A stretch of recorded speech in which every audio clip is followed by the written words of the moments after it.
Why are you wearing that mask? For anyone who feels like they're in some way psychologically held back from achieving their ultimate potential. It's all about personas. Personas, right? masks, alter egos, Yes. masquerades. Just be authentic. You need to be authentic. Everything on TikTok is all about the authenticism. What does that even mean? So the three themes is ego protection and freedom from being yourself. The performance enhancement aspect of wearing a mask, alter ego, role play. And then lastly, It's almost like wearing armor to protect your ego. The Art of Seduction by Robert Greene. Okay. And Marilyn Monroe's story Oh, that's of her going from being Norma Jean Mortensen. Yeah, I think Marilyn Monroe is such a good example because I look at her like as a genius. That's the power of alter egos, of masks, of personas. It's the minds we play, in the games we spin, where psychology meets marketing. We begin, you're part of the plan. It's a clever disguise, manipulation games. We're opening your eyes. You're listening to Manipulation Games Psychology and Marketing Podcast with your hosts, Gene and Dan. Aha! Welcome to Manipulation Games Podcast. I'm Darren with our marketing expert, Gene. How are you? I think that's Gene. I'm good, Darren. Why? Wow, you look so creepy. Why are you wearing that mask?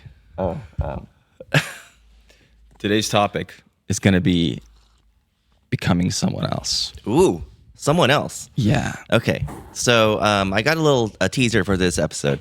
It's all about personas. right? Personas, masks, alter egos, Yes. masquerades, and playing the fool. The Fool. Hey, Playing the fool. I love The Fool because The Fool was kind of our motivation to actually start this podcast. At the beginning, the Yeah. fool walking off of the cliff. Yeah. You know, that's one of the tarot cards. It's a youth walking off the cliff into the unknown is the fool. And it's the And- beginning of the hero's journey. And the Fool is represented by a mask. Yeah. You know, like the little Joker mask. So, okay. So this is a big question I want to ask you. Okay. Personas, Yes. right? They tap into something that can help us. Yes. So this podcast episode is going to be about self-improvement, probably more so than marketing. No, it's about both. Okay. So, for who this topic would be, is for anyone who feels like they're in some way psychologically held back from achieving their ultimate potential, right? Oh. A lot of times as we go through life, there are moments in time where you feel like you could be better, but for some reason there's a resistance, there's something stopping you from like achieving it, right? And one of the interesting mechanisms that exists out there to be able to kind of break through those weird blocks is the act of role play, of acting as if, of wearing masks, of putting on a character. And in many ways, a lot of times, like for example, when we talk to our podcast hosts, right, and we are kind of helping them maybe try to find their voice, a big thing that gets repeated over and over again is be yourself, find your authentic self. Which is, I mean, it's good advice, but how? What does that even mean? Yeah, what does that even mean? You know, I never actually really thought about that because I've been caught saying that to a lot of like people. Hey, just be authentic. You need to be authentic. Everything on TikTok is all about the authenticism. It's like everything is like going towards this direction because you have all this artificial crap out there, and you have all these like kind of marketing kind of sponsored content that you don't know what's real or not anymore. You don't. And the way I would probably define authenticity is authenticity requires vulnerability, and it requires, or it's shamelessness, right? I love that. And for most people, that's just not something that's very easy to do. It's not possible.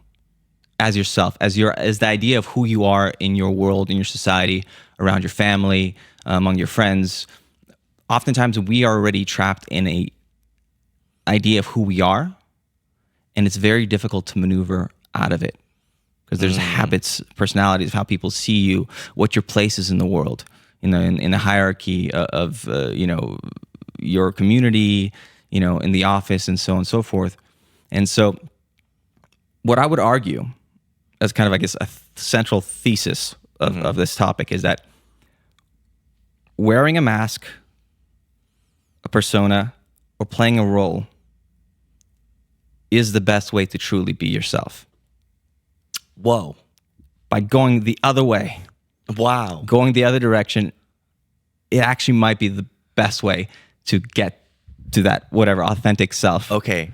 This is really cool because, again, my psychologist girlfriend always mentions the concept of the shadow, right? Ooh, Jungian psychology. Yeah, Jungian psychology. She's a huge fan. Yeah. And I watch a lot of like Jordan Peterson stuff talk about the shadow as well. But it's a lot of like trying to find who you are is working on what your shadow is, working on your shadow side. And your shadow side is kind of like everything that you don't want other people to know about or about you.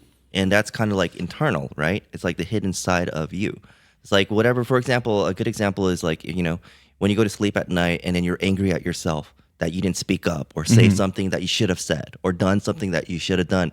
That's kind of like your shadow self. Why weren't you being your true self? Why didn't you listen to your gut? Why didn't you listen to me? And then you beat yourself up over that. That's kind of like your shadow. But the only way to truly become who you really are and to do the things that you really want to do or say or any of these things, to be 100% you, is to acknowledge that there's this side of you that is just crying out to, just be yourself. There might be aspects of your personality that have been neglected. Yeah. And what often happens is a lot of I think what incorporating your shadow is trying on new hats, trying on new faces, new masks. And when you're young, when you're still growing up, that's what you're doing. You're trying on different masks. You're trying to figure out who you are in society. But I think as you get older, that starts to solidify and it becomes more difficult to move out of it because we lose our sense of play. Right. Yeah. It's a challenge, right? And so what you're saying is that, okay, we all have this challenge of trying to embrace who our true selves are. But you're saying that personas or just basically just faking or role playing a personality, masks, that kind of thing.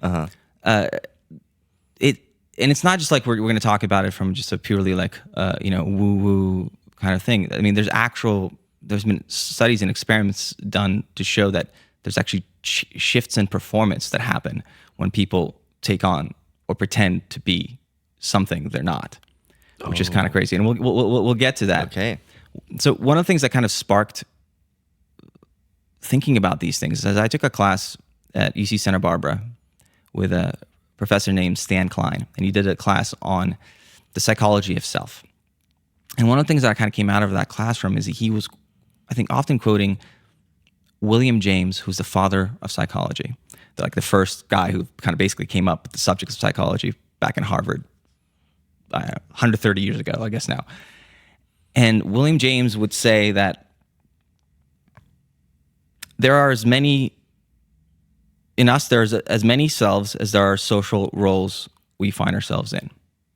That's a paraphrase, but essentially we often try to think of ourselves as a single self, but we're not. And even when we were talking about in the episode on alien hand syndrome, the biggest takeaway from that is that we have these competing entities in ourselves, where if you have a split brain kind of situation, you start realizing these entities don't coordinate with each other at all and can act entirely independently of each other with their own motivations and desires. And so most of the time as we go through the world, we are sort of averaging out, or we're the tug and pull of all these different entities that exist in our minds.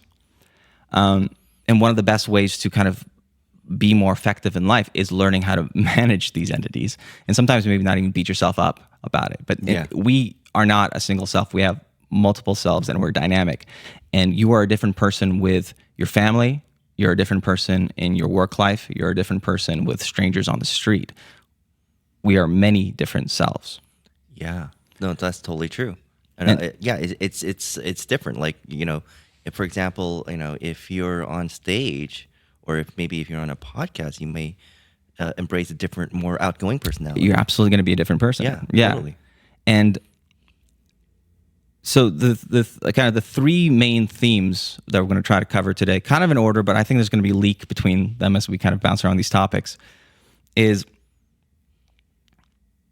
and they follow roughly in the narrative of the manipulation games show, the idea of that, there's 3 spheres of manipulation: the manipulation of self, the manipulation of others, and then the manipulation of the masses, which is like marketing, advertising, campaigning. And the 3 themes of today, theme 1 is ego protection and the freedom from being yourself. Right? One of the aspects of masks, of personas, of role play is it allows you to have psychological protection and distance, which in many cases might be a healthier way to move through life and to deal with pressures and stresses and difficulties. The second theme is performance enhancement. So one of the books that I'm drawing on a lot for this topic is this really great book called The Alter Ego Effect by Todd Herman. And he is a sports mental coach who works with, high-performing athletes in terms of getting their mental game together. And one of his biggest tools is this concept of the alter ego, that when they go onto the field, they need to become somebody else and to detach themselves, so have a separation between who they are when they're performing and who they are when they leave the field of play. Wow, yeah. And in a lot of ways, this increases and accelerates their performance because all of a sudden it helps them get through certain weird blocks, self-doubts, that kind of thing. And the last theme is wrapping the message, which we talk about a lot. It's like when you have words and the idea of like, you can have a message, the core message, but if you want it to hit, you have to a lot of times wrap it with emotional resonance. You can have like a very boring type of message, but to get it to be consumed, it needs to be wrapped with emotional resonance. And so the kind of third theme is wrapping the message, or you can also call it playing the fool, which is something that comes up a lot if you think about just history and literature, about the fact that that character, the archetype of the fool, is oftentimes the one who speaks the truth. And the tragedy is often that people don't believe him. Shows up in Shakespeare a lot. Yeah. In a lot of different places, is that a lot of times the fool, the character, is able to speak the truth and have it be understood or have it connect better than if somebody was just not playing that role. Wow, this is really deep because immediately I'm making those connections already about personas and how important being that fool is, because again, a lot of this comes back to your first point, is the protecting the ego. Yeah. Right. And this is something that we do all the time, and I think that's the hardest part of being a public figure, for example, or someone who for example, wants to be successful doing a podcast or being on stage or being an influencer, posting social media clips, is a lot of people don't have the ability to do this because they're not willing to sacrifice or kind of put themselves out there where they can be attacked or hurt. And it's actually a self-defense mechanism. It's there to protect you, to put yourselves out of harm's way. Yeah. And to not hurt your ego, essentially. Well, yeah, and because it can be dangerous, right? And we'll definitely, in that theme, we'll talk about it. So the 3 themes is ego protection and the freedom from being yourself, the performance enhancement aspects of wearing a mask, alter ego, role play, and then lastly, wrapping the message, the fact that messages, if they're coming from a particular character, enhance the message in itself just by the fact that it's coming from a particular type of role. Right. It's almost like wearing armor. Yeah. To protect your ego. So let's dive into this. Okay. I love it. So one of the reasons I brought this mask is I picked this mask up in Venice many years ago, and Venice is very, very famous for its carnival, right? And the carnival is basically, it's a thing that leads up to Lent in the Christian calendar. So in the United States, we have Mardi Gras, Fat Tuesday. So that's like the last day before Lent starts, and then you have to start being very pious and kind of spiritual. Yeah. And kind of the development of the Venetian Carnival and kind of the symbolism and kind of the stuff that happened there, really starts all the way back in the Roman times, where the Romans, the precursor to Christmas, was this thing called Saturnalia, which is a holiday of basically worshiping Saturn. And one of the things that they would do in ancient Rome is they came up with this thing where they would wear these costumes, these carnival masks. And the reason would be is that during the celebration, people could sit at the same table, whether you were rich or you were poor, and no one would be able to tell the difference. Oh, wow. It was a time where they would be able to essentially flatten a society that was very hierarchical. Like, everyone had their status, and they were able to essentially flatten it and basically rebel against social norms. Oh, wow. The ability to get a little crazy. Yeah. Kind of reminds me of the movie The Purge that happened, the horror film that kind of comes out. Oh, no, I haven't seen it. Oh, I haven't seen it either, Okay. but this is a similar idea where there's like one day a year where all of a sudden everyone can sort of let out all their deepest, darkest, I don't know, behaviors, desires, that kind of thing. So you're saying the Romans kind of practiced this through their carnivals? So so they didn't call it carnival yet, but they had this idea during Saturnalia, which was their Christmas, and then Christmas kind of took on that same date. Is that it's around the solstice? Okay. So it's basically, a lot of ways, if you think about it, Christmas is celebrating the longest night of the year, Oh, okay. and the fact that things are going to start getting better now. Oh, interesting. And that's kind of where it kind of is placed, right? So carnival, right, as it kind of evolved, is that, again, it's before Lent. The word literally means farewell. It means farewell to meat. Okay. Because you usually don't eat meat during Lent. Okay. And a big part of it is people would essentially, you'd have all these stores you would build up for the winter to survive the winter. But now when Carnival is coming along, it's already the end of the winter, and you're basically blowing through all the stores that are going to start going bad. Oh, Of okay. of alcohol, Okay. food, of Okay. everything, right? Okay. And you're about to go on this whole pious thing where you're supposed to be very good during Lent. And what would happen, particularly in the Venetian Carnival, is that it became very popular to wear these masks because the masks would kind of protect your reputation from all the debauchery and other things you might get up to Okay. in these. Essentially, I think it was like 4 or 5 days up until the beginning of Lent. And the masks, essentially, they had this function, right? Again, it's the same thing like when you maybe like you go to a confessional, right? It's a box and no one can see you. You're anonymous. So now you could finally speak the truth, or you can act truthfully. Yeah. And wearing a mask essentially frees you. And so this tradition kind of built up, and it was always a problem because the government was also at the same time kind of fighting against it. There's a lot of these laws because over time they kept making it like more and more like restricted of like when you can wear masks, what kind of masks you can wear, because a lot of different things were going on. The government was again trying to reassert control because again, the whole idea of wearing masks is that it flattens society. Yeah. Almost every other celebration that they would have in the calendar, if you had a feast, those feasts would have people wearing their uniforms of their social rank. Everybody would be have certain places to sit at tables. The poor people would be here, the rich people would be there. But in this one instance, everyone's mixed together. It's it's this thing, basically. It's fighting against authority. And so the masks were even crazy to the point where some of the masks even had these things that press down on your nose, and it would change the sound of your voice, so you could disguise your voice. Interesting. And in other cases, the masks would also be sometimes part of the political voting process, where they would wear masks while doing the voting, so nobody knew how anybody voted. Oh, Again, okay. allowing this whole idea of kind of speaking the truth. Interesting. So there was kind of this heyday in Venice of the use of the mask, of again having these debaucherous events, carnival, partying, drinking, lots of I'm assuming promiscuous activity. And what kind of brought it to the end was when Napoleon was basically taking over Europe and Venice fell under the yoke of the Austrian Empire. They outlawed masks. Wow.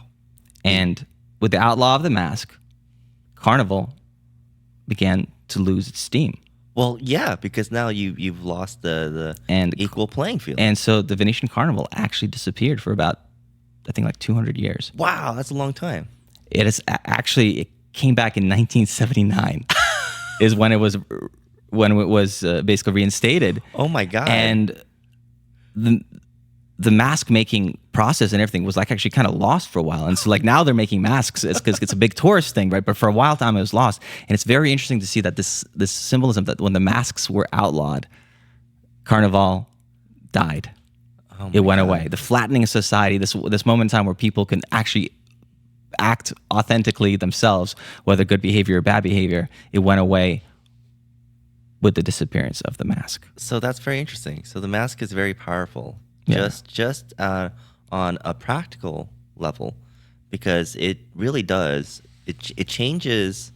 Well, it does two things, right? It protects you, it shields you from from other people like kind of attacking you for telling the truth. Essentially, Yeah, reputational harm. Yeah, I guess. reputational harm, right? Your reputation without a mask is out there, but Mm-hmm. if you're wearing a mask, your reputation is being protected, and that is a hugely powerful piece of armor there, where then you can just pretty much just be your true self, which you probably don't get to be most of the time in Most of the normal time, no. society without a mask. No. And so that's one of the few times in the year where you can actually be yourself, which must be so liberating and so much fun for, I guess, these people who would party once So a year. you have ego protection and Yeah. freedom from being yourself. Wow. And so in some ways, again, somebody who can wear a mask, and in today's world, I mean, obviously people do, there's other ways of wearing masks today. For example, people communicate anonymously on the internet.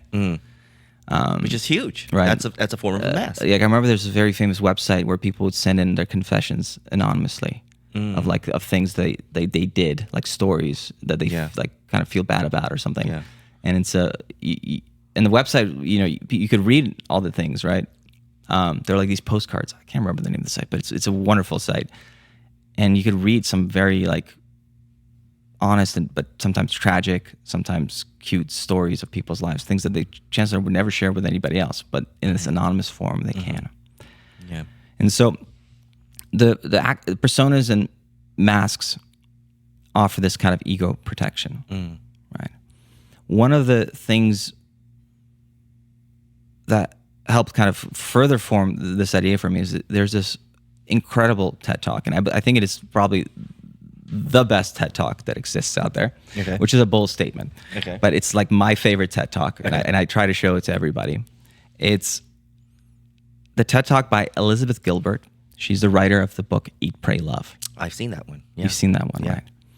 And it's a story about how, so she wrote the book, and now she's in a situation where there's this pressure of like, how do you follow up this massive success of Eat, Pray, Love? Yeah. And so she goes on a journey to research like how do you deal with the psychological pressures of being an artist?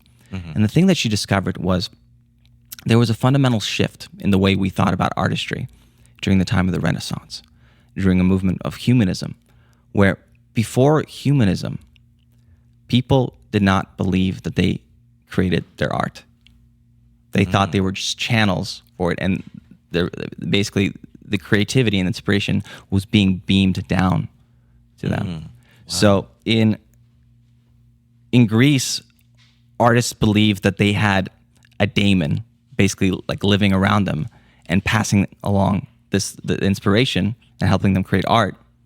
And in Rome, they believed they were visited by a spirit called a genius. Oh, wow. So before we had the word genius to means that somebody's intelligent, a genius was a spirit, What? was something that came down and gave us inspiration. Wow, that's such a different way of thinking. Because Yeah. now we think about like the brain and everything comes from our intellect. Right. But I guess back then, even the word genius wasn't even associated to your own kind of mental prowess. It was associated to maybe like a genie or something, Yeah. some spirit coming in and telling you, and inspiring you probably Yeah. to do all these things. And so basically it was coming from, at least it was believed it was coming from outside yourself. Wow. And the argument Elizabeth Gilbert is making in this talk is that the idea of the self-destructive artist began when we started believing that we were the ones generating the work. Because all of a sudden it put the psychological pressure on us, Yeah. right?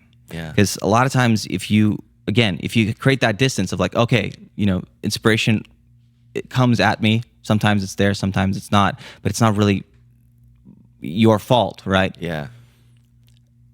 You are more free to just to focus on the work. You're not really worrying about creating great work. You show up for work, and you either get the signal or you don't. You're the antenna, and you're ready to receive. And in the ancient world, I guess what helped is that it protected the person from two sides, right? One is it protected you from the narcissism of believing that you were, some incredible thing, because everything you created that was brilliant was being passed to you by, these spirits, these, daemons, these, geniuses, right? Yeah. But it also protected you from that, the kind of self-destructive streak that happens in artists, right? When you feel like you're not creating the thing you're supposed to be creating. Yeah, because that's kind of like her whole point is that like she, after that first book came out, like she just felt like so miserable. Yeah. Because she couldn't follow up with her one iconic piece of work, which was genius. And like and I'm sure every creative person out there can relate to this, especially for example, musicians. Yeah. Like you have like all these musicians that come up with this, or bands that come out with their first great album, and it's always their sophomore album that just tanks because they can't recreate that initial magic. Well, it's hard because especially if you feel that pressure, it's like, again, you choke. Yeah, it is a pressure. You're choking. And so the way she kind of proposes to deal with these pressures, right, is to kind of start maybe thinking about the creative process as this thing that comes from outside yourself. Again, creating this distance. Yeah. One of the things she talks about that I really love is this idea that in Northern Africa, they would have these these dances and festivals, and when there'd be these dancers, performing for the crowd, every once in a while, one of the dancers just excels and enters a kind of transcendental state. And when people would see that this person has like now achieved a new level that they haven't before, people would start chanting Allah, Allah, Allah, or God, right? And eventually that became the chant Olé, as it traveled through history. The way when we have like matadors or something, or you have sports performers, we're chanting Olé because people would see, when they would see that excellent performance, that excellence in the performance, they would give the credit to something being channeled through the person. Wow. And again, it gave the person the freedom to not be crushed under the psychological pressure of. Well, you need that. You need to be in the zone. Like you hear about athletes all the time. They're in the zone. They're like channeling something. They're subconscious. They're just going through the motions, and they're not actually thinking about what they're doing. Yeah. But I mean, that makes a lot of sense, right? Like that reminds me of like Kobe Bryant. He always channeled something called the Mamba mentality, right? He took on a persona called the Mamba, right? Whenever he was like in the second half of his career, and he just channeled that, and he was like, he became fearless. And he had like ice in his veins. He could do anything without any fear at all, and that's just a good example. Yeah. But back to the original point, I love the idea that if we're kind of like not taking responsibility for a lot of our failures, right, or our inability to be geniuses all the time, and that's so powerful because now that you mentioned that, because I feel like a lot of us just put so much pressure on ourselves to be successful or creative or create stuff that's going to blow the world away. Yeah. Right? The next Eat, Pray, Love, or create the greatest podcast in the world. But, if we take the responsibility out of our own hands in a way and say, hey, we just haven't, we haven't been inspired yet by a higher spiritual calling and or a being to kind of inspire us, but it'll come if we just sit there and just kind of wait for it. It'll come. We'll have those days where we're, and I'm sure again every creative person has gone through this process where there's some days you're just in a flow, and you're just creating amazing work, and it, and you can feel it. I've been there. I'm sure you've been there. Whenever you've had successful marketing campaigns, for example, where it's like everything you do just turns to gold, right? And so like, but that pressure you're saying is what causes us to choke. When we suddenly become aware that, oh crap, all the responsibilities on us to be geniuses all the time and be successful, and that kind of crushes. It's self-defeating. Yeah, it self-defeats. It self-defeats, and creating that distance, telling yourself a slightly different story about where the performance is coming from, where the the quality of the work is coming from, might be a healthier way of dealing with it. One of the things that comes up with a lot of high performers is they talk about this imposter syndrome, right? And I think this is another solution to potentially deal with imposter syndrome. What is it? What is imposter syndrome? So imposter syndrome is,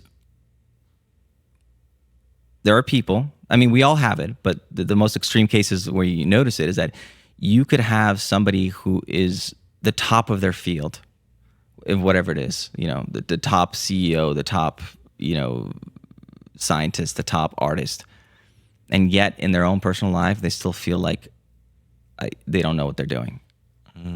Like their sense of self-worth is like, I got here just by pure luck. I'm not really sure what I'm doing. Despite all the kind of objective metrics of like the fact that they succeeded, they still feel like, this is some sick joke. I don't know, like how this happened. I'm selling out stadiums. I'm a rock star playing in front of thousands of people. I have no idea why. They're listening to me. No, that makes sense because I think, for example, when we think of like doctors, right? We think, oh my God, they're so successful. But then there's probably a lot of unhappy doctors out there who just aren't happy because they don't see themselves as this really successful person. Maybe they're comparing themselves to other people.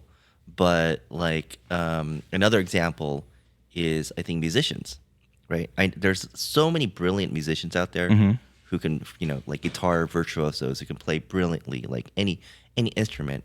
But I'm sure, like for us to look at them, wow, they're geniuses. But I remember when I played guitar, when I learned how to play guitar, when I first played, I was awful. But when I started playing more, I became better and better. And but I would always tell you, man, I suck. But then when I would play for other people, they would be like, wow, you're so good. You're so talented. And I'm like, what? I'm awful. I'm like the worst guitar player in the world. So that's imposter syndrome. That's imposter syndrome. So so objectively, you can measure in some ways your success at something, right? But internally, people still feel like they don't know what they're doing. Yeah. Right. And that continues to people, no matter how far they go up, in terms of their skill set, how if they go to the top of their field, there's still people who experience this imposter syndrome. And it seems like potentially accessing these, personas or alter egos is a way of, again, having a healthier way of dealing with it. So it's like a coping mechanism, perhaps. It's a coping mechanism. Yeah, it's finding a way to get that psychological distance. And I think this is a good way to transition to our second theme. So our first theme is, again, the fact that masks or personas or playing a role allows us to speak the truth or be free from ourselves and have that ego protection. But there's actually a performance enhancing aspect of taking on a mask or a role or a persona. 100%. Yeah. And so Todd Herman, the gentleman who wrote The Alter Ego Effect, again, he's that sports mental game coach. And so a lot of the people he works with are high performers in sports. And this whole like self-defeating thing where people choke, this is kind of what he became famous for helping people deal with. And what he found is that one of the best ways to do it is when you're entering what he would call the field of play, is you take on a role. You have like a secret character, a secret identity in your mind, and you become somebody else. So some of the famous ones, right, is he once met a famous football player named Bo Jackson, who was also a famous baseball player. Yeah. And apparently Bo Jackson, when he goes onto the field of play, in his head, he's channeling Jason, the killer from Friday the 13th. Are you serious? So whatever character, I mean, this is your inner world, but whatever character you find that you can channel, that you find some way of like basically pretending you're that person in your mind as you go into the field of play. And if that improves your performance, use that. And that's the power kind of the alter ego effect. Yeah. I think Bo's famous tagline was "Bo knows." There was a whole advertising campaign, of like Bo knows baseball. Bo knows, whatever sport. You just fill in the blank, and I think that in itself would be powerful too. I think a lot of sports athletes, they all have nicknames. Yeah. Like Gary Payton, who was known as a glove, and the reason he was called a glove because he was just such a good defender. It was like there was a glove on you when he was defending you, right? Michael Jordan, it was Air Jordan flying through the air. Magic Johnson, he was performing magic on the basketball court. Back to Kobe Bryant, Mamba. He's a black Mamba. It's like he's gonna go in and attack you. But those are, I guess, forms of personas that they're personas, because you have that character. So, for example, in the Kobe Bryant's case, right? His alter ego of the Black Mamba, he formed it in 2003 when he was going through like a crisis, and he wasn't playing well, and for whatever reason, he was watching the film Kill Bill, and he talks about there's a scene where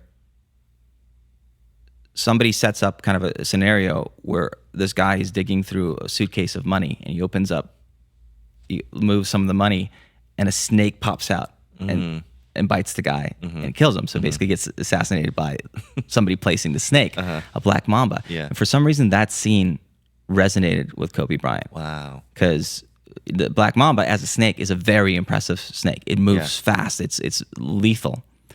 And after seeing that movie, he looked it up, and that's kind of where he kind of discovered this idea, this animal, right? Yeah. And that became his alter ego. That he would go onto the court as the Black Mamba. Yeah, that makes so much sense because like Kobe Bryant's career is defined by two eras, right? Before the Black Mamba and after the Black Mamba. I mean, he changed his number. He started getting tattoos. His whole persona changed, and I guess that was a way for him to kind of almost protect his ego and become someone else. Yeah, completely different, and like you said, affect his performance in a better way. Yeah. In the article I was reading about, it says it was to separate his professional life from his personal life. Oh wow, that's it's a big factor. That's huge. And so in his case, he's using an animal, right? And a lot of times throughout history, people have used animal archetypes as a thing. Richard the Lionheart. That was probably his alter ego. In his mind, he was a lion. Yeah. So the character is a thing you kind of tap into. Again, it's whatever it kind of gets you fired up and consistently is able to create that effect in you. Yeah. That ability to enter that kind of alter ego. And another really famous one was the story of Beyonce and her alter ego of Sasha Fierce, which she had from the beginning.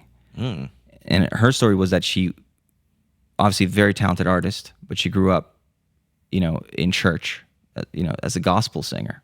And she had a lot of trouble with transitioning into doing sexy performances, which if you think about Destiny's Child, if you think about her career, right? Yeah. Transitioning into that pop star sex symbol performance thing.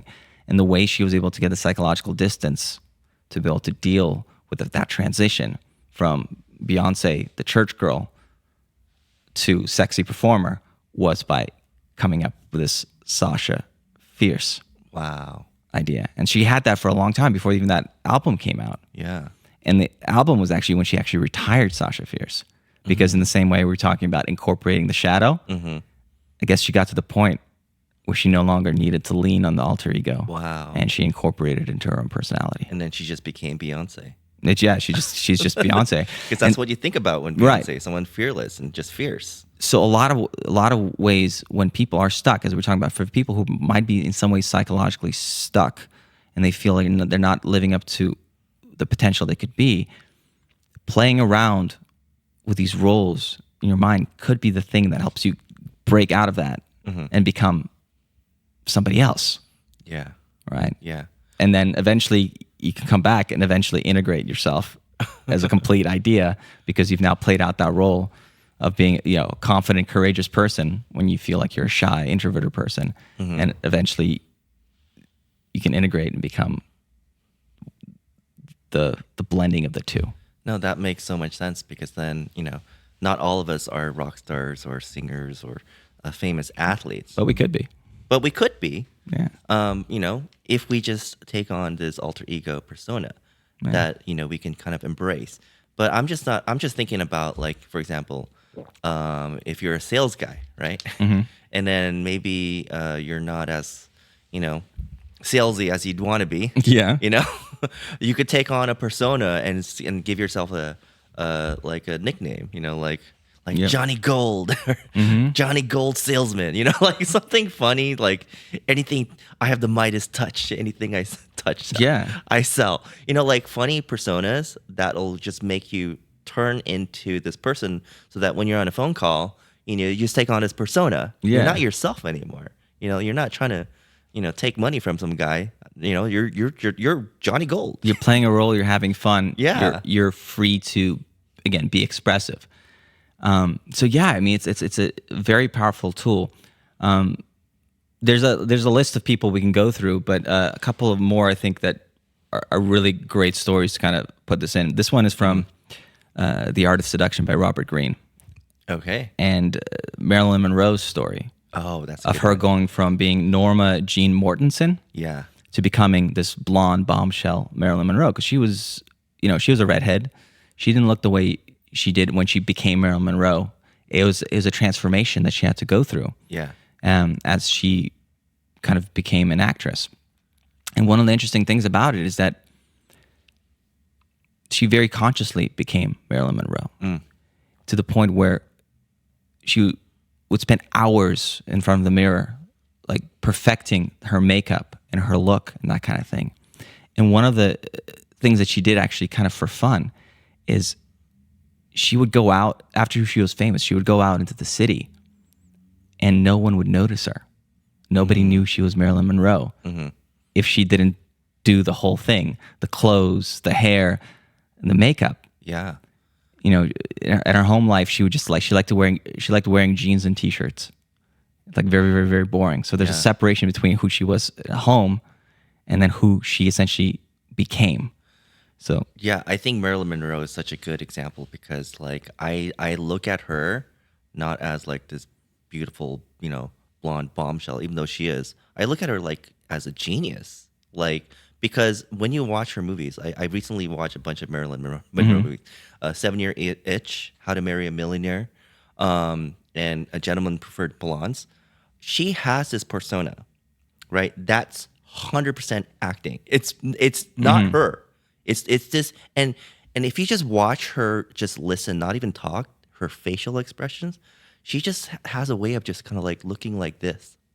You know, like just very like spaced out. Okay. But if you watch some of her other movies, you know, I remember watching another movie, I think it was called like Bus Stop, where she wasn't playing that persona, Marilyn. I was like, who is this person? This isn't Marilyn. Why isn't she acting like Marilyn Monroe? Like, why is she like trying to act? Yeah. But it was actually the Marilyn Monroe that we know was the act. It was completely not authentic. It was purposeful. Yeah.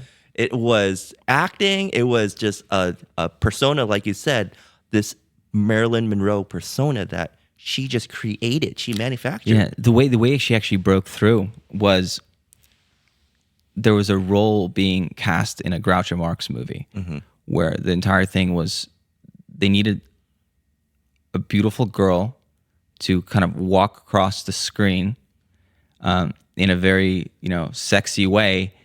And then the Groucho Marx character just kind of gets like, you know, tuned in, obsessed with it. And so her kind of first break is that she created this walk. Oh, yeah. It's like, I don't think there's any lines even in this movie. Yeah. Is the fact that she created this walk, which was very, very famous. Her like Marilyn Monroe walk. And that was the first step of her creating this larger character. The walk, the low whispering voice. Yes. All these different things.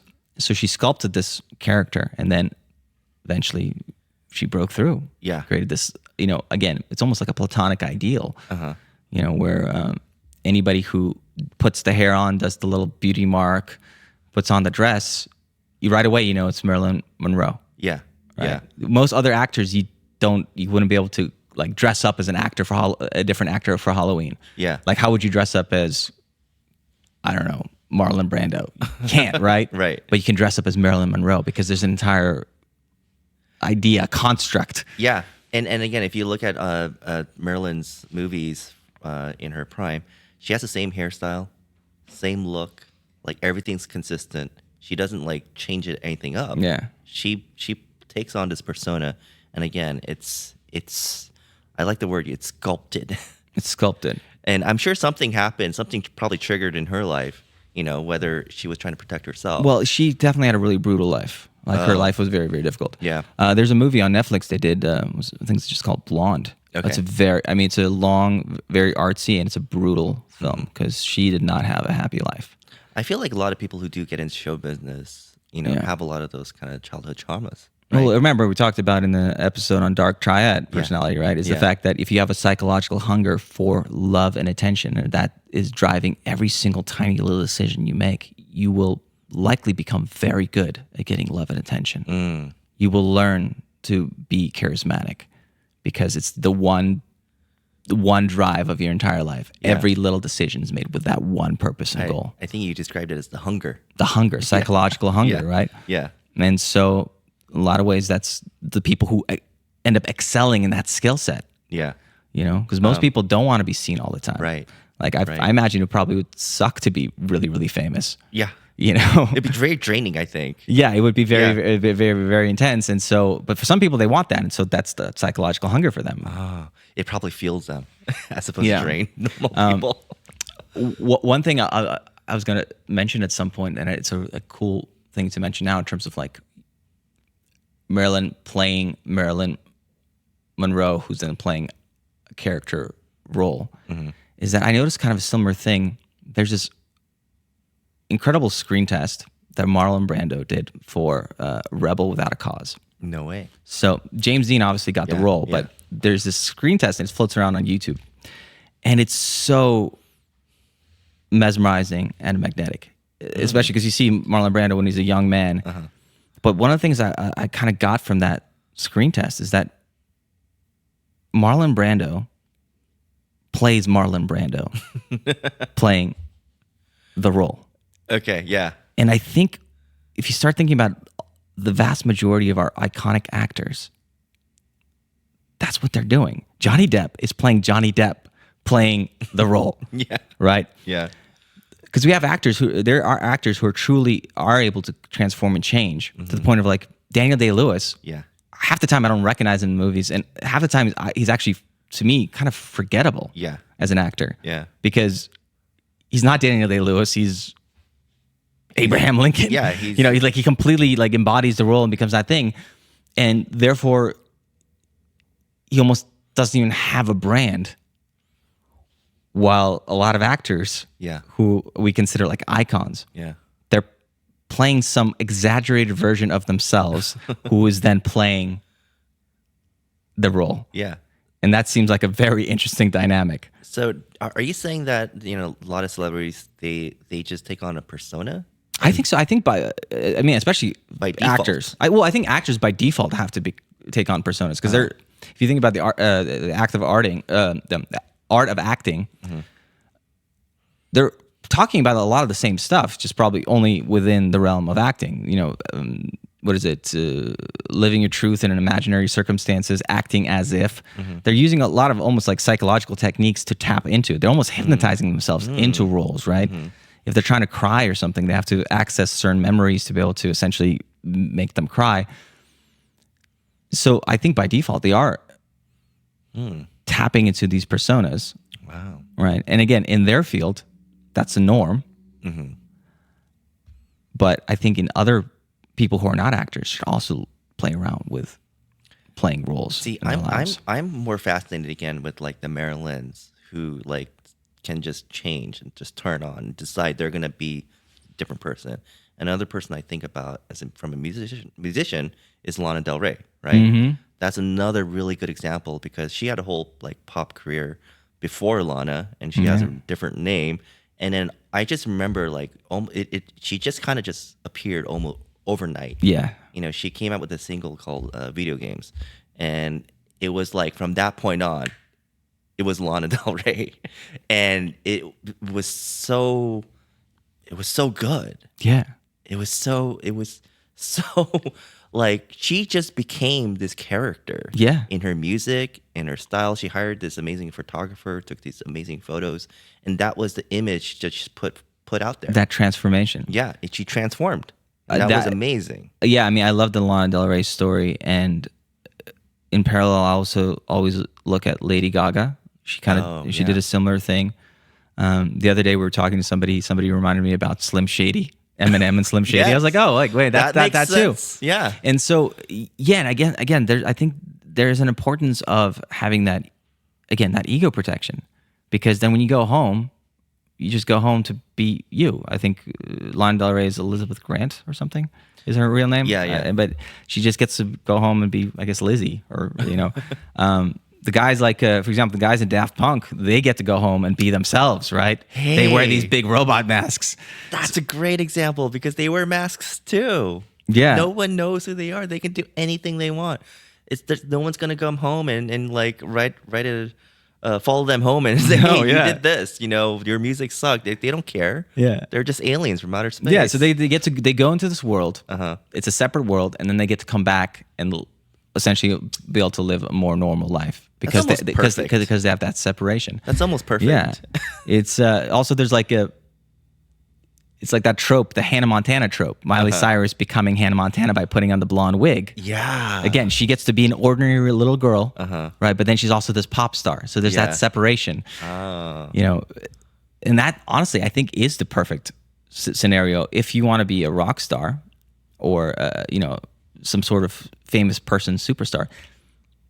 Having the option to not be that person is huge. No, so to go home and have a normal life. I think that a lot of people who are going to be listening to this are the light bulb's going to go off in their head. I feel like because it's almost like you have to take on a persona. You have to almost give yourself a nickname. And if you're not already doing this, then you need to make the step to become that person that you want to be. Yeah, sometimes that's because by taking on the persona, right, you get to become like a more exaggerated version of yourself. Oh, let's talk about this. Yeah, because exaggerate. Yeah, because like even if you think about, so you have people who've done personas over time. So obviously David Bowie, kind of a persona. He took on a different last name, and then he had all the different characters he took on over time. Yeah. But at the same time, I would say Bob Dylan had a persona. He was just Bob Dylan, but he was in person, he was an exaggerated version of himself. Huh.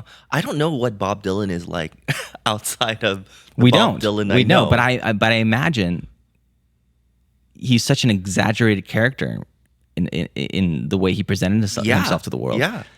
So even if you don't like take on a fancy name like Lana Del Rey, having this other like exaggerated version of yourself that you can take on, it's still authentically you because you're taking everything about yourself, but you're just making it bigger. Like, if you're fun and flirtatious, you're fun and flirtatious. If you're kind of a little bit more like bitter and mean and have like a darker sense of humor, you have a darker sense of humor, right? You kind of take on this other like deeper character, right? Yeah. You kind of play around with ideas. It's like I also like the idea of when you have these flips between the things where Gordon Ramsay on TV is an angry dude. Yeah. Right. But if you read any stories about people who know him personally, he's apparently the nicest person in the world. Right. Which is really funny considering you juxtapose that with Ellen DeGeneres. Oh yeah. Who in person supposedly was very, very, very nice, but in behind the scenes, apparently was a very, very mean person. And so there's this irony that a lot of ways, again, it's kind of almost like Jungian shadow self type of stuff where by playing the dark, mean role, you filter that out of your system in an exaggerated way. And then when you go home to your personal life, you get to be a nice person, kind person. Oh, that's so weird. And there's this crazy freedom with that, I think. I like that whole two-sidedness of our personalities. But it can be flipped. Your persona could be a nice person or it could be a really bad person, depending on probably what your subconscious, what your shadow is. Like if your shadow is a person who's, who wants to like yell and scream and shout, and get your word out and be angry and just let it out. I don't know. I mean, I imagine a lot of punk singers are really cool people.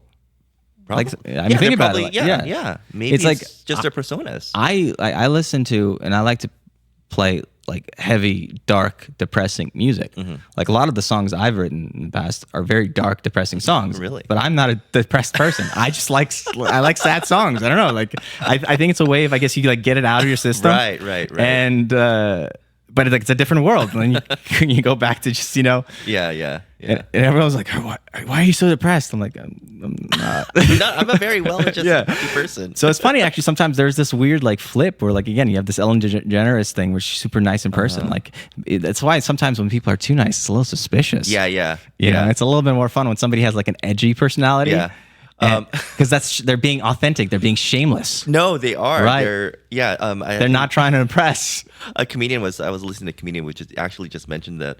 But anyone who's like is always dancing like this, like Bill Cosby would dance, it's like he's probably a degenerate. Like, Oh, no. He just wants the people to know that you're a nice, happy dancing guy, but behind the sscenes. Well, because watch Bill out. Cosby, that's another thing. Like jolly, jolly Well, father's just the figure in our family. putting Turns out he's been raping women. Oh my God. for decades.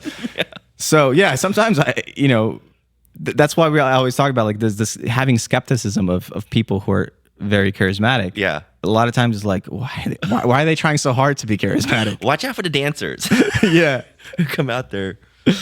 So, in line with the theme of this kind of performance enhancement, right? There's this idea that comes up that I think is very, very cool. And here we're kind of getting into a little bit more science. Okay. Little science. Yeah. It's this idea of enclothed cognition, which is the premise that wearing certain types of clothes or basically associating with certain types of symbols, kind of like where we talk about totems, actually changes people's performance on tasks. So it's another way of like, you're putting on a mask, you're taking on this thing. Makes sense. I've collected a number of these just to kind of maybe blow people's minds a little bit. Bring them on. So there's like one cute little one that they took a bunch of 6-year-old kids and they gave them an impossible puzzle to solve. And they found that the kids who were instructed to pretend to solve the puzzle as Batman or as Dora the Explorer were able to continue far longer in their tenacity and persistence than the ones who were not given that condition. That's hilarious. Okay. That's amazing. That's awesome. In line with this enclothed cognition idea, wearing a lab coat improved performance on selective attention tasks, having half as many errors as the ones who did not wear the lab coat. Wow. Because of all the associations we have with lab coats and people being doctors and smart. And you know what? Even the lash artists, in the Not Just Lashes podcast, they wear lab coats when they're doing their salon work and their lash work. Interesting. And they just feel, I think, but that makes sense. Yeah. Right? Because then it requires precision. Yeah. Well, interestingly enough, they tried to figure out this a little bit deeper, right? And so they did another study where they looked at, they had a couple of conditions. In one condition, they were both wearing essentially a lab coat. But in one condition, they knew they were wearing a lab coat. And the other condition, they thought they were wearing a painter's coat. So it's the same object. And they found that the people who thought they were wearing a lab coat or were considering it as a lab coat were able to do better on a visual search task. Oh my God. Like a complicated thing where you have to kind of find differences kind of thing. Yeah. Wearing a Red Cross uniform led to more pro-social behaviors and more neural empathic responses. So wearing a Red Cross Just uniform basically made people act nicer. Wow. And being more empathetic. Yeah. Participants wearing police uniform had their attention drawn significantly less towards someone in a suit than somebody wearing a hoodie. So their perception, they started thinking more like police officers, and I guess most police officers would discount somebody who's wearing a fancy suit, and they would look at somebody who might look like they're lower economic class. Wow. Whether that's right or wrong, but just so it's a weird thing, right? Yeah. Interesting.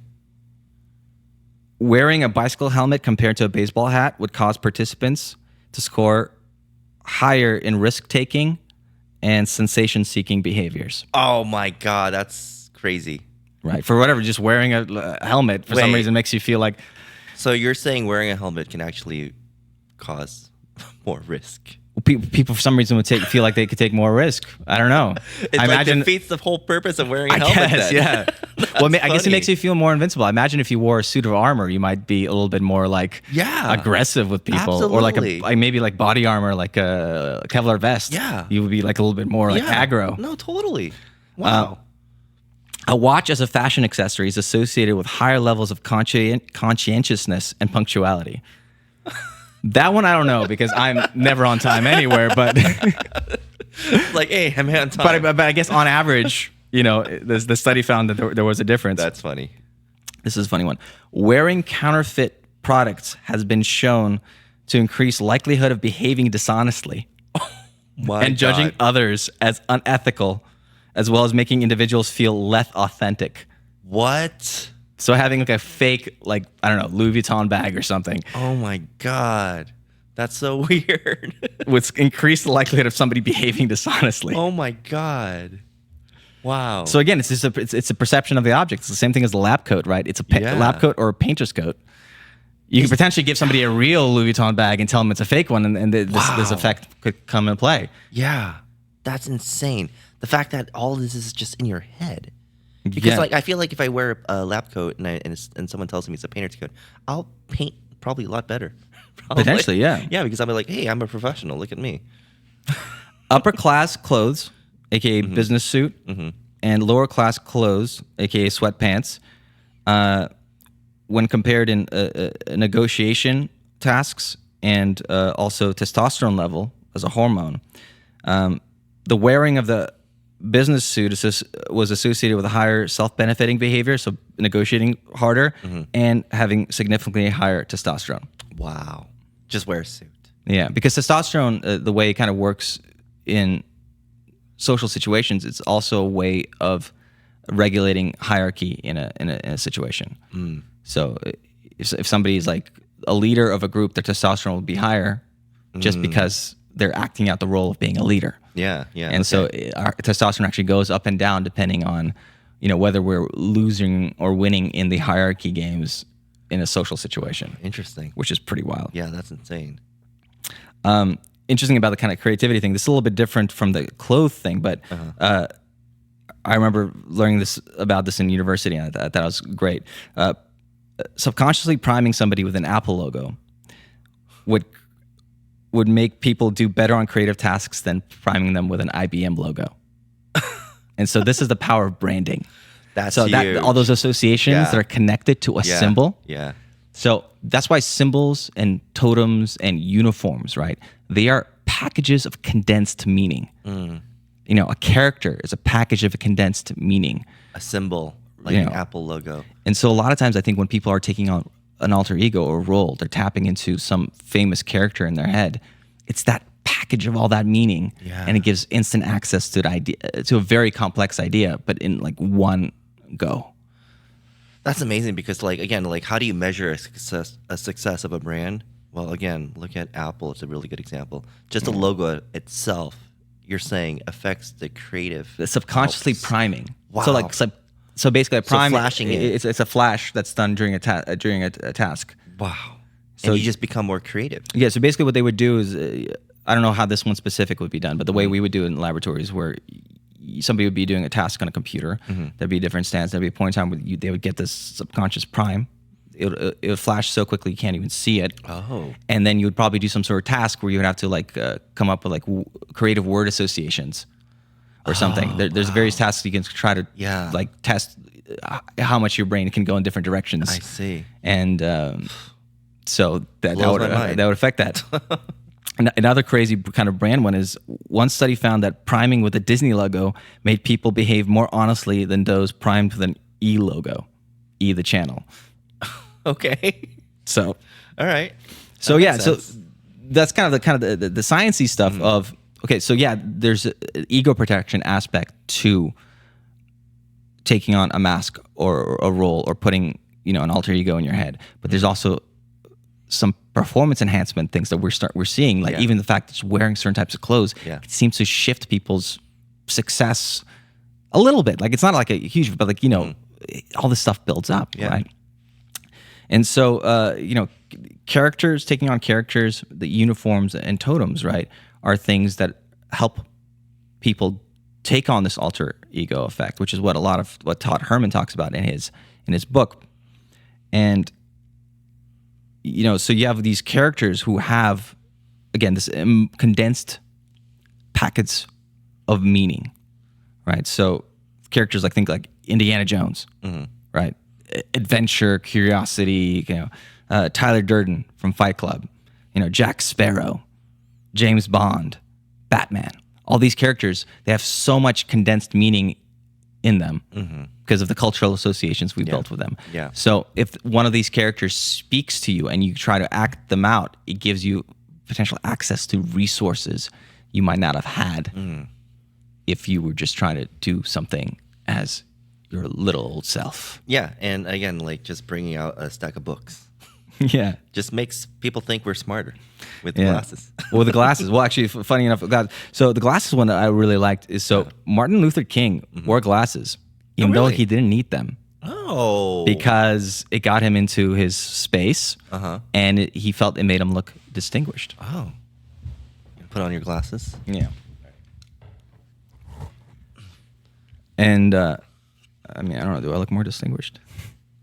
You do, actually. Yeah. Yeah. It's okay. Well, one of the things about glasses, apparently, if you wear glasses while you're on trial, you're less likely to get convicted. What? It softens the jury's perception of you. They just think you're just some nerdy dude. It just softens their perception of you. And so the glasses is an interesting thing because on the cover of the Alter Ego Effect book is a pair of glasses. Because Todd Herman, right, when he first starting off his career as this mental coach for athletes, right, he was young and he was inexperienced and he didn't feel confident, right, and so he started wearing non-prescription glasses because that was his way of entering the space of being somebody who can go and coach people who might be older than him, people who might be more successful than him. Yeah. Because, there's one of its ways of entering that alter ego of his that he created in his mind. I feel like by wearing glasses. I feel like just wearing glasses, I feel like I have more authority to teach people. Yeah. Being a professor or something. Right. It's just a weird thing. Well, yeah, we'll throw on some suits, Get our testosterone levels up. Get a lab coat in here. Get a lab coat. Whole works. Right. So essentially, one of the ways to enter this alter ego effect for performance enhancement is having totems that you associate with, that you can access, the things you wear when you go into action for whatever the thing is, and the way something is a good totem or not is you feel it. It's the sensations you have. How do you know a character is a good alter ego for you to tap into? Is you feel it. Yeah. Right. Does it cause a shift in you when you start thinking about entering a room like James Bond, Bond, James Bond, right? Yeah, totally. Right. But the other way of connecting to these characters, right, is something we've talked about previously a couple of times, but the whole mirror neuron thing, that simply the act of witnessing somebody, right, you start taking on their kind of behaviors and their mannerisms a little bit. You start taking on their emotion. And I remember once upon a time, my wife was filming a movie and she pulled me into the movie and I had to play this, I don't know, sexy professor or something, right? At a bar. And so I found Christopher Hitchens, as a young man, he's this journalist from England. And he's so smooth, right? You can hear him talk. And I would just watch videos of him doing it before every take. Oh. Right? And it would sort of it starts rubbing off on you. Just watching somebody, you start kind of taking on their mannerisms. Or back in university, one of the things I found really worked when I would go out and try to, be fun and flirty, in the college scene, is watching clips of Russell Brand. right? It's just like you watch clips of Russell Brand and it's kind of craziness, whatever. And, you do it for 10, 20 minutes, just one thing. And all of a sudden, like you go out into the world and you're a little bit have taken on those qualities, right? Yeah. And so just like finding those archetypes, those role models, and having kind of a ritual where you can just watch these people and like potentially take on their qualities before you go into whatever your venue of performance. Yeah.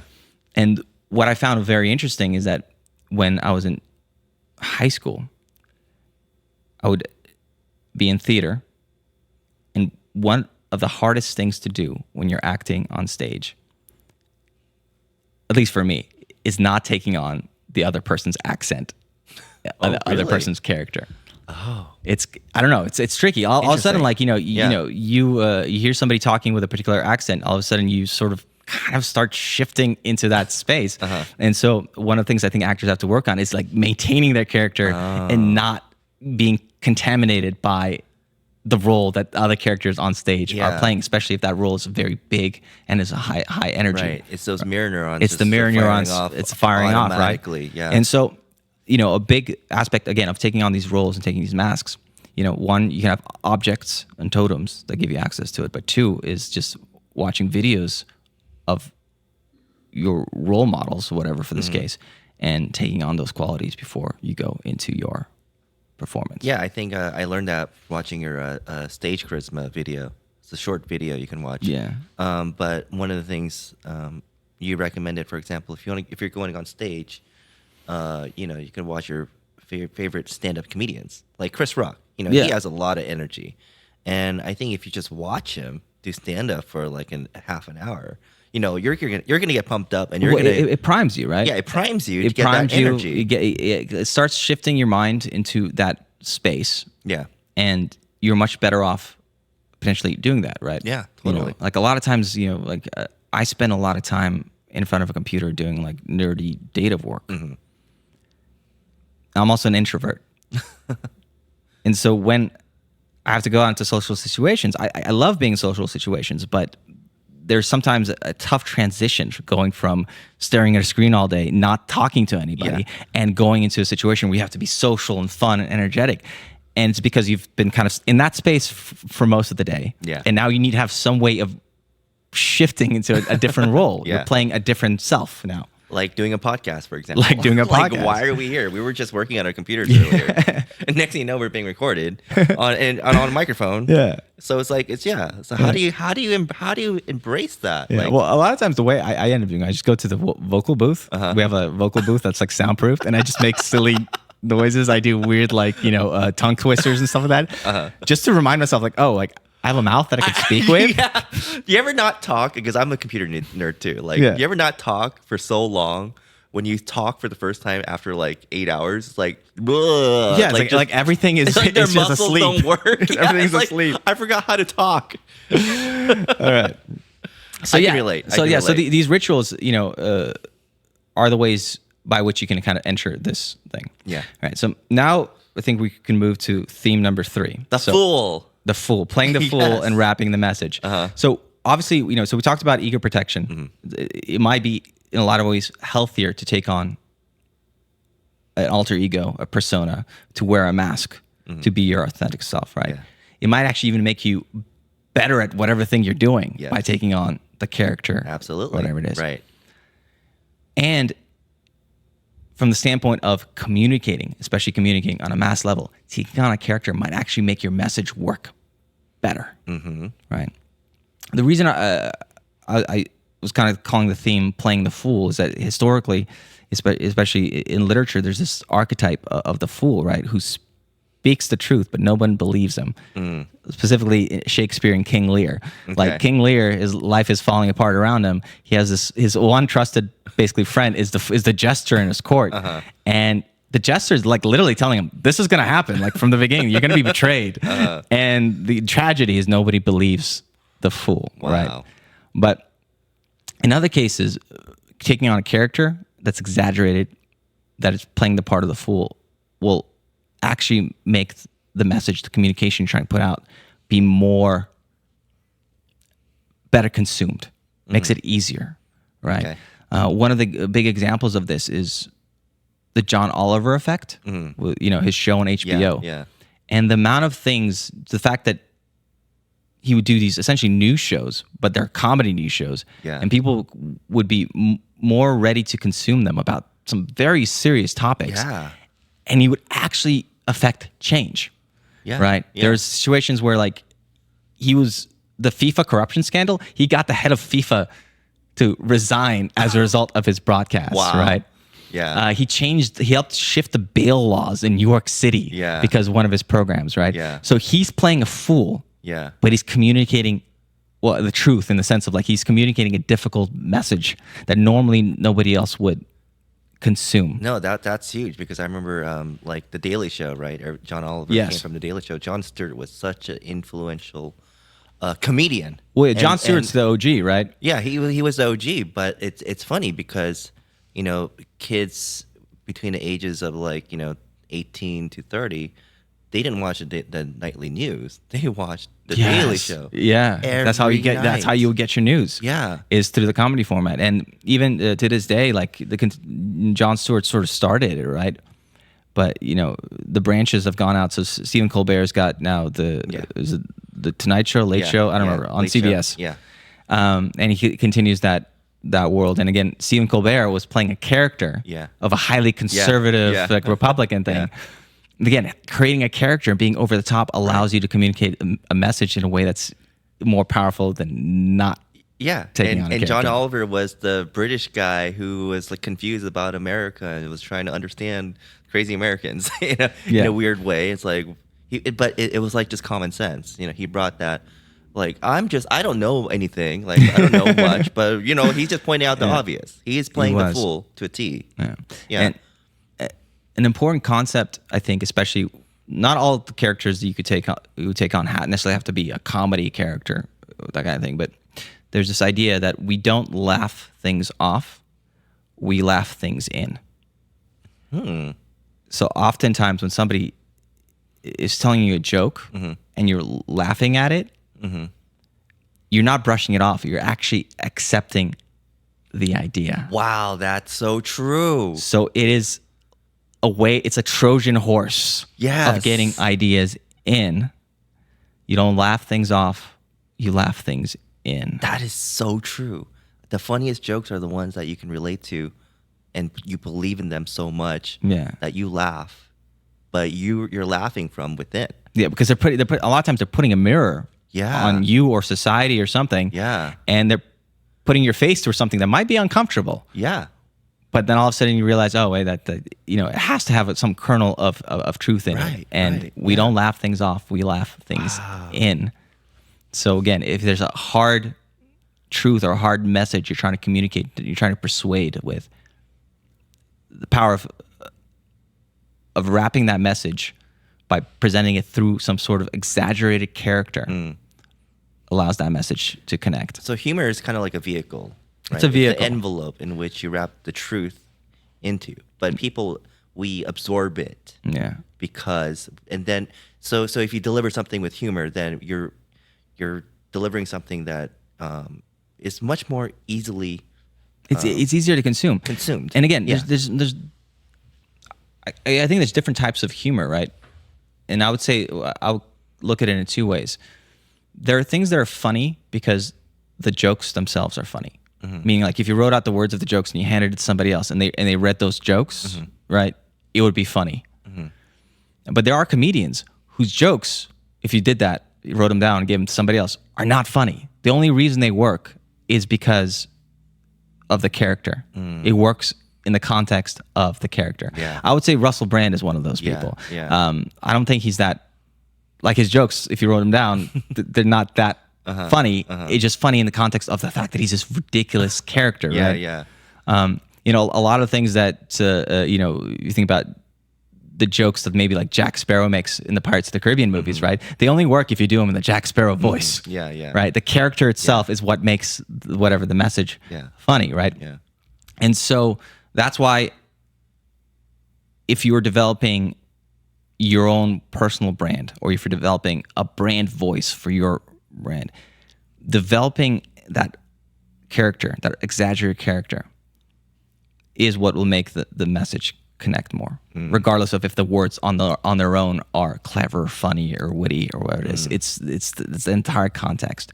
And so this kind of character type, persona based humor and messaging can be very powerful in that sense.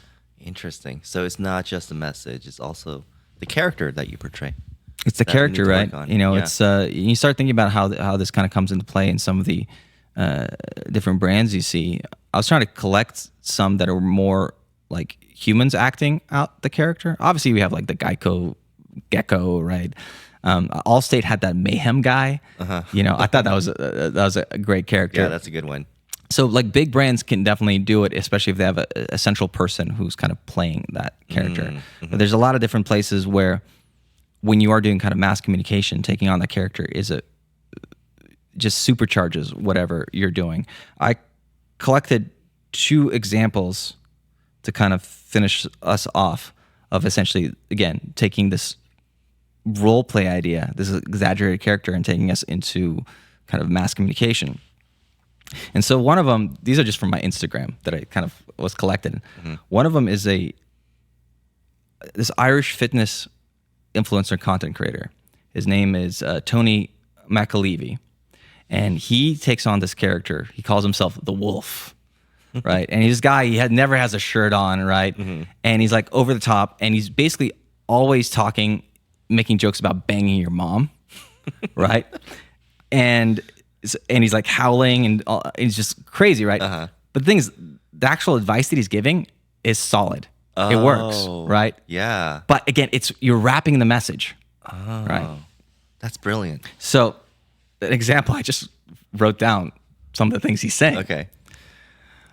The reason you have skinny ass arms is because you are doing your tricep extensions like this. And you know the deal. No triceps, no MILFs. So stop pretending you're jerking off a big schlong, right? And then he proceeds to teaching the stuff, right? Sorry, the visuals. Right. No, Hilarious. and again, he's doing this with an Irish accent, and he's also like this like kind of big jolly guy.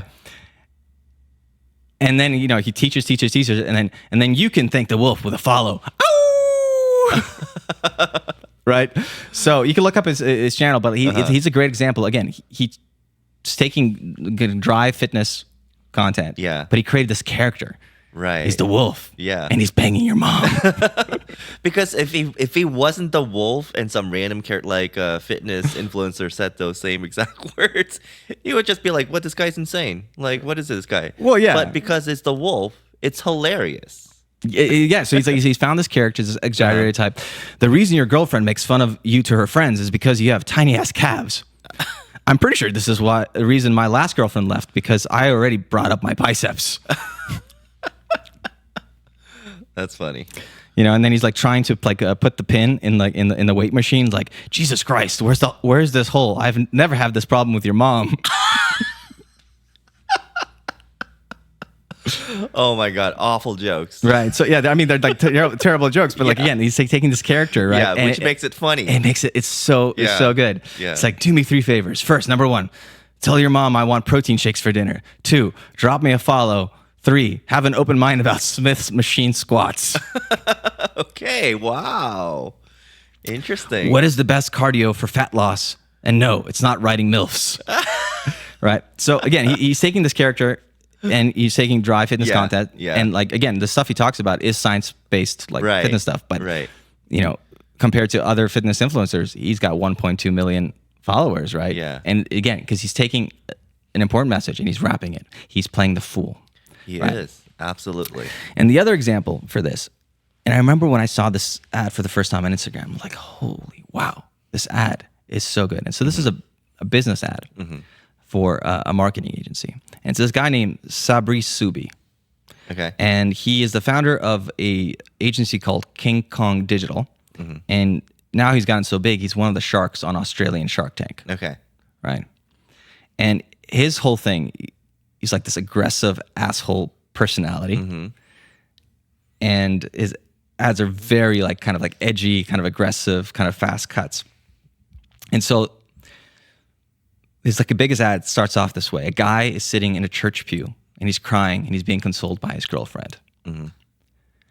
They said all I need was a new logo and some more exposure and that everything would be all right. Then 6 months later, my entire marketing budget was murdered. And then there's like this coffin in this church with all the cash. Oh my God. Right. And Sabri Subi, he's dressed as a Catholic priest. Oh my God. Right. And then he basically starts his ad. That's the opening for the ad. And he's like rips off the Catholic priest costume. He has this black shirt and it says ROAS on it. Wow. Return on ad spend.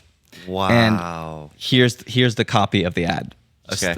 Him taking a normal marketing advertising messaging. It's already genius. It's already genius, right? Yeah. You know, but by the way, they're religious icons on the walls is Mark Zuckerberg and Elon Musk. They're just making money. But if you guys are watching this afterwards, just find it on YouTube. Sabri Subi. And so he starts off. Hey, you. Is getting customers online driving you crazier than your ex? Thinking of doing a tequila enema? Or throwing your MacBook out of a moving car window? Tools to do this, tools to do that, pixels for this, cookies for that. As you work harder, longer on weekends, listening to the podcast at 2 times speed while gunning down for inbox 0. Refreshing LinkedIn as you pretend to pay attention to a Zoom call you should never have been on. It's okay. There's a solution. Wow. Here it is. Wow. There's no solution. Did I hurt your feelings? Do you want a Band-Aid and a cuddle? But seriously, if you want more customers and sales than you can handle, listen up. Whoa. Information. Wow. Right? He nailed it. You know why I know he nailed it? He literally described you right. as a marketing Well, person. so we have that maxim we talk about. If you can describe somebody's problem better than they can, you automatically and unconsciously assume you are the solution. Yeah, and it was so specific. Like everything from the MacBook to the weekend, the 2x speed listening to podcasts. And I was like, that's every marketing person out there. So he's taking that copywriting skill, right? What we talked about in episode 5 about copywriting. Yeah. But now he's supercharging it with this over-the-top character, this aggressive kind of like asshole, like, did I hurt your feelings? Yeah, right? Yeah. I love it. And then he ends it up. It's like, or don't click the link and instead hide in a gray emotional pit of your own pity, right? That's so good. And so that is an example of somebody wrapping the message and playing the fool, because the character who's delivering the message, wearing that mask, allows your message to be even more powerful. Yeah. I mean, it immediately grabs your attention. Yeah. And again, you're sucking it in. Yeah. So you're laughing it in. Yeah, you don't laugh it off, you laugh it in. Exactly. You're absorbing it. And I love, again, the fact that he didn't just describe the solution. He just described who you are, the situation you're in, the problems that you're going through, all the cash that you're losing. and wrapped it in this funny image and this funny copy. And then, boom, you're sold. Yeah. Yeah. Amazing. Yeah. That was great. And so that's essentially becoming someone else. Yeah. That's the power of alter egos, of masks, of personas. That's that, amazing. again, you have the theme of ego protection. Yeah. Right? Of the ability, the fact that you can allow yourself to have permission to not be who you normally are and potentially grow yourself. Mm-hmm. And in the words of Jung, integrate your shadow at some point, right?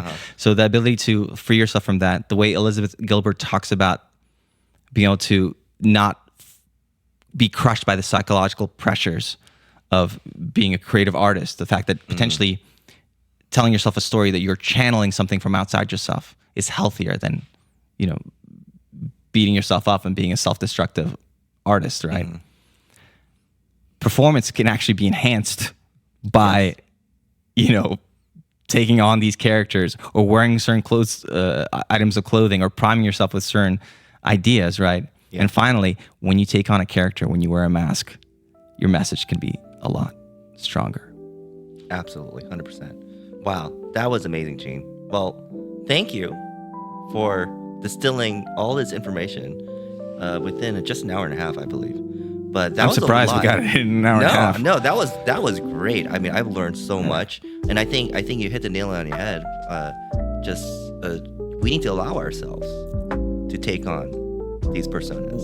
Well, yeah, like you said, permission. like for who is this? Primarily, like if you feel like something is holding you back, it's because you haven't given yourself permission. Yeah. And playing roles, being playful, might give you the permission to break out of wherever you're stuck. Yeah. If you stay up late at night and you have like some sort of regrets of things that you didn't say or do, and you know, that could be you. Maybe you just need to take on a different persona, take on a character, put on that mask, and give yourself permission to actually be your true self.